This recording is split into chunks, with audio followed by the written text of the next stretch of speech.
నగరంలో పలుచోట్ల జరుగుతున్న వరద నీటి పంపింగ్ పనులను మంత్రి నారాయణ పరిశీలించారు. కంట్రిక జర్నలిస్టు కాలనీ, రాజీవ్ నగర్ లో వరద నీరు నిల్వ ఉన్న ప్రాంతాల్లో మంత్రి పర్యటించారు.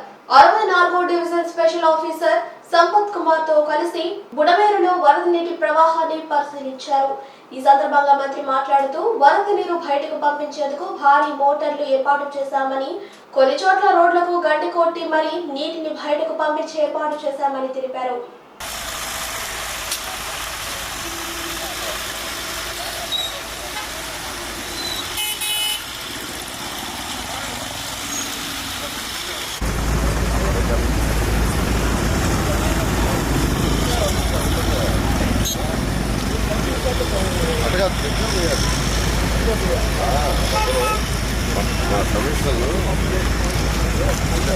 కాదు వాటర్ అయిపోయి మంచి చేశారు. వాటర్ ఉన్నాయి.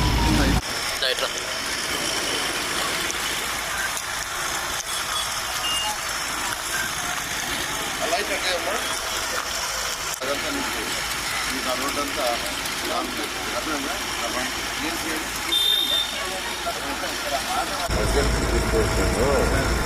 వచ్చే దాంట్లో నీళ్ళ అటుపోతా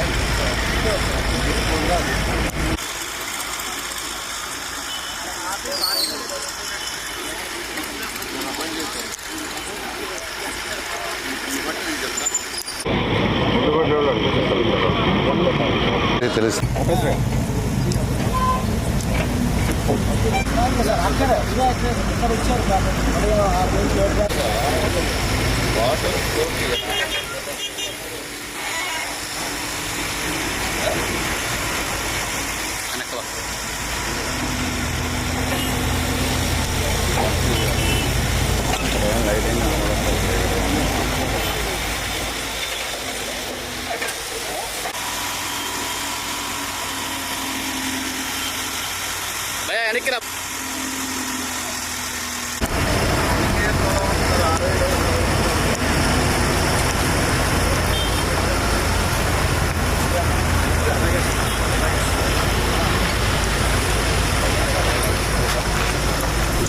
విజయ్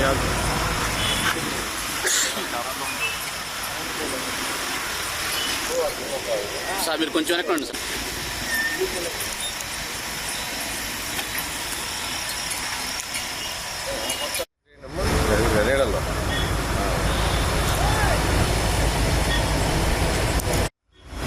విజయవాడ నగరం పక్కనున్న విలేజెస్ ఎలా యాక్చువల్గా నీళ్ళల్లో మునిగిపోయినాయి. అయితే విలేజెస్ కూడా ఎక్కువైపోయినాయి. ఏదైతే వీళ్ళు జక్కంపూడి అలా ఉంటున్నాయి కూడా యాక్చువల్గా వాటర్ నుంచి బయటకు వచ్చినాయి.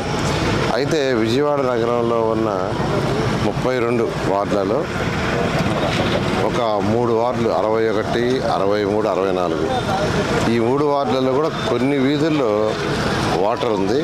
దానికి అన్ని విధాలా ప్రయత్నిస్తున్నాం. అయితే ఆ వాటర్ ఇప్పుడు కూడా నేను పోయి మొత్తం స్టడీ చేసి బండ్ రోడ్డు అంతాను చేసిన ఏంటంటే అవతల పొలాల్లో పడ్డ నీరు యాక్చువల్గా వచ్చేస్తుంది. దాన్ని కంట్రోల్ చేయాలంటే యాక్చువల్గా ఆ బండ్ ఏదైతే ఉందో ఆ బండ లోపల నీళ్ళు ఉంది. చాలా పెద్ద బండ్ అది. అదంతా మొత్తం ఇప్పుడు స్టడీ చేసి వచ్చాను. 99% రేపు ఈవినింగ్కి దీన్ని కూడా కంట్రోల్ చేయడం జరుగుతుంది. ఇది ఒకటి కంట్రోల్ అయిపోతే ఈ 61, 63, 64లో పార్షియల్గా మీ జర్నలిస్ట్ కాలనీలో ఉన్నాయి నీళ్ళంతా. ఇది కానీ కంట్రోల్ అయితే మొత్తం 32 డివిజన్లు పర్ఫెక్ట్ అయినట్టే. పక్కన ఉన్న జక్కపూడి ఇవి కూడా పూర్తిగా కంట్రోల్కి వచ్చినట్టే. రేపు ఈవినింగ్కి కంట్రోల్ చేయడం జరుగుతుంది. ఆ పైపులు వేసి రోడ్ని రెక్టిఫై చేసామని ఇవాళ నైట్కే వాళ్ళు పైపులు తెచ్చడానికి ప్రయత్నిస్తున్నారు. ఎందుకంటే అది ఇంకా ఒక వారం రోజులు పడుతుంది ఆ వాటర్ అంతా పోవటానికి. స్టడీ చేసాము. 1 వీక్ ప్రజలను ఇబ్బంది పెట్టకూడదని పెద్ద పైపులు తెచ్చి యాక్చువల్గా దాన్ని క్లోజ్ చేయలేదు. ఇంటింటి సర్వే దాదాపు 2,02,000 అయినట్టుంది. బ్యాలెన్స్ రేపు ఈవినింగ్ అయిపోతుంది కంప్లీట్గా. ప్రాథమికంగా నష్టం ఇలా రేపు అది అయిన తర్వాత పూర్తిగా అయింది. అర్బన్ ఏరియాలో అయితే ఆల్మోస్ట్ అయిపోయింది. రూరల్ ఏరియాలో బ్యాలెన్స్ కావాలా. రూరల్ ఏరియా రేపు ఈవినింగ్కి పూర్తిగా అయిపోతే ఇమీడియట్గా అంటే అది కూడా అయిపోయేది. ఇళ్లలో వాళ్ళు లేకుండా తాళాలు వేసుకున్నందువల్ల అటువంటి ఆగుంటాయి.